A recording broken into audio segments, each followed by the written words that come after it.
They're turning on Kirk Cousins. They are turning on Kirk Cousins. Mm-hmm. And I wonder if it is our fault. There are numerous members of the Minnesota Vikings that listen to our show. We've been told that both in private and public, that our show every once in a while is aired inside the Vikings locker room.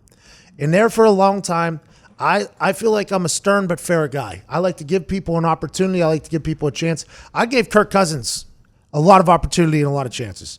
I said, you know what? This guy last year didn't perform well. A lot of injuries, though. Maybe it's not his style. Who knows? Let's go. But after watching Kirk Cousins, and then once you read the stats of how he performs in big-time games, and then you see how he handled himself off the field, and then you see how he plays football on a weekly basis, it's very easy to say that Kirk Cousins is holding that Minnesota Vikings team back immensely, and he was paid $84 million for it. So I finally couldn't take it anymore. I turned my nice guy filter off one time, and I said, Kirk Cousins stinks. That's what I said. Do I feel bad? Yeah, because he's probably working really hard. He's trying to earn that cash that they're paying him. He's making $20-some million just next year. I mean, he's trying his best. So I always try to side with the player because I'm like, you know what? This guy, he's trying his best. So whenever I let that out, I kind of felt bad. I meant it. Yeah.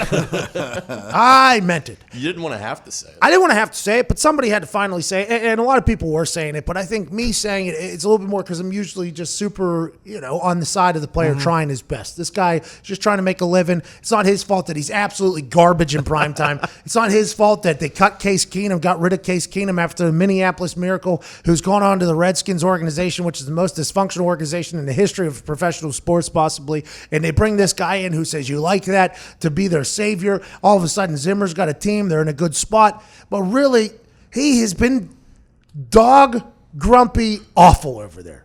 So I finally let it slip out. That was like a week and a half ago. Mm-hmm. And then all of a sudden, out of nowhere, inside the locker room starts turning on old Kirk Cousins. Even Zimmer starts turning on Kirk Cousins. He's like, he's just got to pull the trigger, man. It's just to the point where this guy's got to throw the ball. Adam Thielen said, you're not just going to be able to run against everybody. You got to be able to be a diverse offense, basically. Then he had to come back and say, I'm talking in general terms, which he is right, by the way. He is talking in general terms. But everybody knew what he was referring to. And Adam Thielen's one of the most competitive humans I've ever been around. To be a guy who's undrafted, have to go to a regional workout to do this, to this, to this, to get to where you're from. You have to be one of the most competitive people. You have to have a chip on your shoulder. So when things aren't going right, you can assume that he's going to be a bit emotional about it and let some things out, which he did. But he had to come out and apologize for. But I'm wondering if I gave them the green light, Coach Zimmer and Thielen, I gave them the green light, be like, yo, I'm a pretty patient guy too. If I were you guys, I think it's time to just let it eat that $84 million man who seemed to have robbed the Minnesota Vikings of their salary cap stinks.